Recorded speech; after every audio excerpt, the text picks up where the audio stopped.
ठीक है आलोक जी। त्रिभुवन सिंह, मुझे याद है योगी जी की सरकार के प्रथम कार्यकाल में बात हुई आप लोगों की समस्या पर, तो ये तय हुआ कि दिनेश जी की अध्यक्षता में कमेटी बना दी जाए, दिनेश शर्मा जी बन गई कमेटी।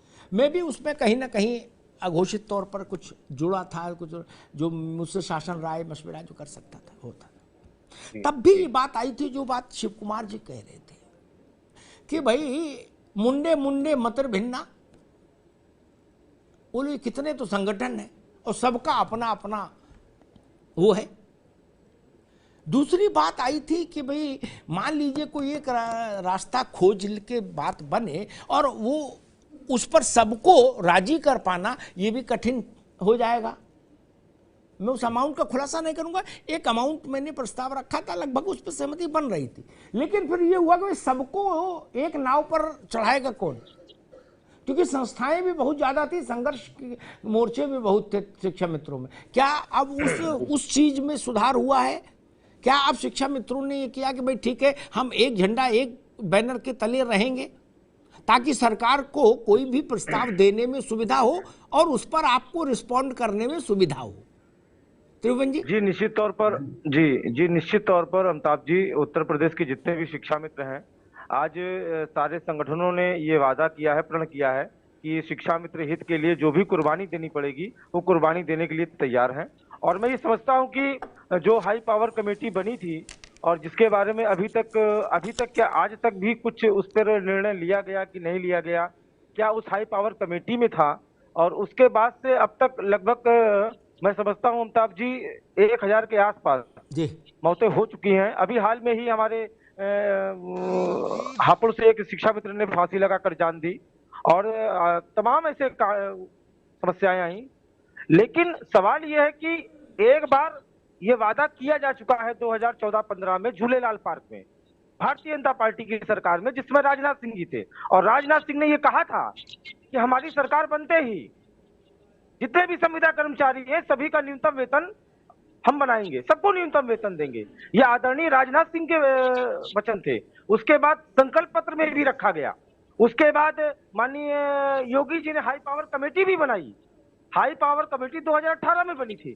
अब नहीं कहना चाहते हैं सर कि आखिर अब तक इतना लेट क्यों हो रहा है, सवाल ये है। और इसके पहले भी तमाम सारी मुलाकातें हुई, तमाम दौर चले, तमाम सरकार की तरफ से मिलने मिलाने का काम भी किया गया, सांसदों और विधायकों को तमाम सारी चीजें हम लोगों ने अपनी तरफ से आगे आगे करने का काम किया, हमारे आदरणीय अध्यक्ष जी ने किया, लेकिन कहीं से भी कोई रास्ता निकलने का नाम नहीं ले रहा है। अभी आपने कल देखा कि 1 लाख से अधिक की भीड़ थी। बहुत से ऐसे हमारे शिक्षा मित्र साथी थे जो विकलांग थे, उसके बाद भी वो धरने तक स्थल तक गए। तो कहने का मतलब यह है कि हम लोगों ने एक संदेश दिया और गुहार लगाई कि जो हमारे शिक्षा मित्र साथी नहीं रहे उनके भी परिवार को और कम से कम 12 महीने की व्यवस्था की जाए और स्थायी व्यवस्था की जाए। ठीक है त्रिभुवन जी, ठीक है, ठीक है, रुको भाई, आप रुक जाओ। दिक्कत ये है शिक्षा मित्रों के साथ की समस्या को लेके त्रिभुवन ने सवाल उठाया कि क्यों नहीं हो पाया। मैं पहली कमेटी का बता दूं,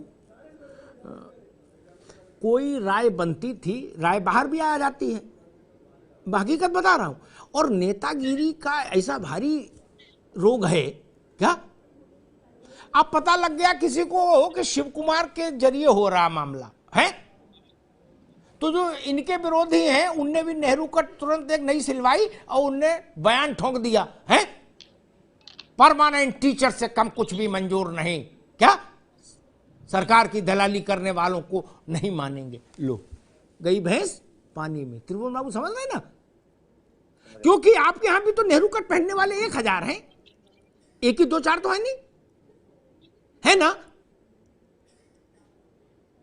और जो समाधान निकाले उसी को बता दो ये दलाल है सरकार का, क्या, तो फिर तो निकल गया समाधान। ये तो समस्या है ना, मेरी जैसी सीधी बात करने वाला कहां मिलेगा बताओ।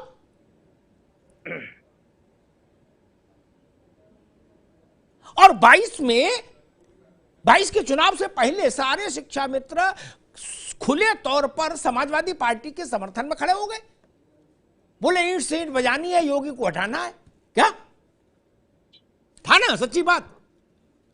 तो जब सच्ची बात ये थी भैया, तो फिर जिसको हटा रहे हो उस मामला कर कैसे बनेगा, इतना तो समझो।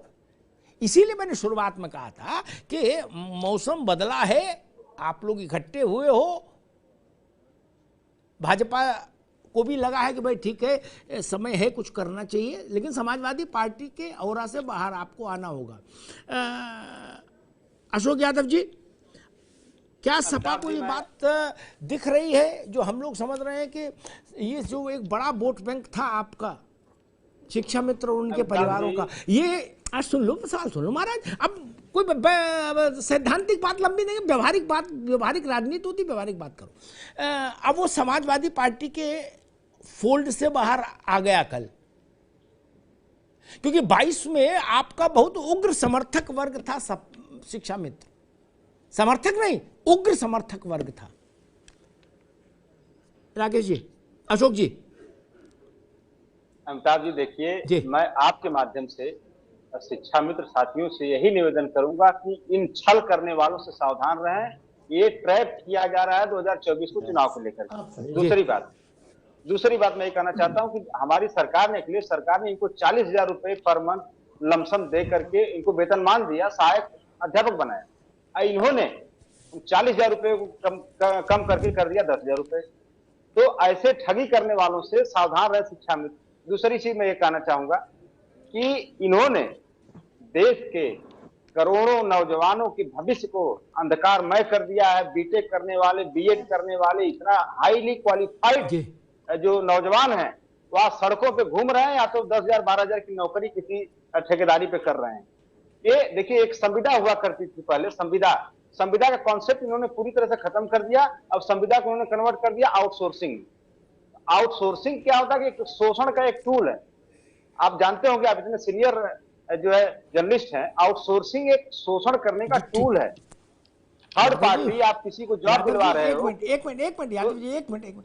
देश के हर राज्य में किसी पार्टी की सरकार हो, भाजपा की या भाजपा के खिलाफत वाले की, आउटसोर्सिंग सब में फल फूल रही है। बोलो श्री सत्यनारायण स्वामी की जय। अब आप बताओ। हाँ, देखिए, आप कह रहे हैं कि फल फूल रही, वो अलग चीज, लेकिन एक नौजवानों के भविष्य इन्होंने, अरे वहां के बुढ़े भर्ती हो रहे हैं दूसरे राज्य में, वहां भी आउटसोर्सिंग में नौजवानी भर्ती हो रहे हैं यार, आप भी किसी बात करते हो। देखिए अमिताभ जी, मैं नौजवानों की बात कर रहा हूं, शिक्षा मित्रों का एग्जाम्पल दे रहा हूं मैं कि इस तरह से सरकार की, देखिए सरकार की मंशा क्या है। ठीक है, उनसे पूछते हैं, उनसे एक मिनट रुको अशोक, एक मिनट रुको भाई, एक मिनट अशोक जी।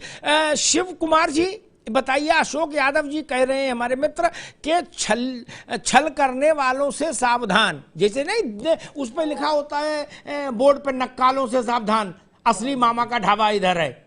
जब सहारनपुर तरफ जाओ यहाँ से गाजियाबाद से, तो रास्ते में पड़ता है असली मामा का ढाबा। तो वो कह रहे हैं नक्कालों से सावधान। देखिए, नक्कालों और असलों से यहाँ कोई मतलब नहीं रह गया है। शिक्षा मित्र का जीवन कैसे बचेगा, शिक्षा मित्र ये चाह रहा है। और शिक्षा मित्र को पूर्ववर्ती सरकार ने सहायक अध्यापक बनाया था। क्या कमी थी, क्या नियमों में कमी थी, लेकिन मैं मानता हूं कि अगर 13 से 15 लाख रुपया आंख मुंह से शिक्षा मित्रों ने देखा तो पूर्व सरकार ने दिखाया। लेकिन अगर त्रुटि थी तो त्रुटि को सुधार कर वर्तमान सरकार हमारा काम करे। हम किसी दल के नहीं है, हम कोई राजनीतिक पार्टी नहीं है, हम किसी के कार्यकर्ता नहीं है, हम उसके हैं जो हमारी बात करेगा, हमारा सम्मान करेगा। अभी आप के द्वारा कहा गया कि 22 में, तो 22 में भी हमारी बात सरकार करती तो सरकार के साथ लोग थे, और उसके बाद में तमाम लोग सरकार के साथ थे। ऐसा नहीं है, कुछ लोग होते हैं जो किसी भी कारण से कहीं रहते हैं। हम जो हमारी बात करेगा उसके साथ रहेंगे। और हमारा, आप हमारे बड़े भाई हैं और पूरे अग्रज हैं, मैं आपसे पूरे मन से निवेदन करता हूं कि जब हमारा समायोजन हुआ था तो आपके सानिध्य में परमानेंट डिबेट होता था। वो चाहे मेरे पक्ष का रहा हो, चाहे मेरे विपक्ष का रहा हो, चाहे उस डिबेट से मेरा नुकसान हुआ हो, चाहे हानि हो, लेकिन आप पूरी बात शिक्षा मित्रों की जन्म से लेकर और मृत्यु तक आपको पता है। इसलिए मैं आपसे करबद्ध प्रार्थना करता हूं कि अब हमारे शिक्षा मित्रों की समस्याओं को आपने उठाना प्रारंभ किया है और आपके माध्यम से सरकार तक जाए, और सरकार के प्रतिनिधियों के साथ, सरकार के साथ, आपके मध्यस्थता के और आपके चैनल के माध्यम से मैं पूर्व सरकार से भी निवेदन करता हूं और आपसे भी कि आप जी। शिक्षा मित्रों का कल्याण करा दीजिए। बिल्कुल ठीक बात। केवी त्रिपाठी जी कुछ कहना चाह रहे थे, आप बताइए। मैं यही कहना चाह रहा था, जितना अमिताभ जी अभी डिबेट से समझ पाया कि जो अब बात कह रहे हैं शिव कुमार जी, उसको कहने का कोई अर्थ नहीं रहा। जो आलोक जी ने कहा बिल्कुल सच है कि कल तो आपने तय कर दिया है ना, जो बैनर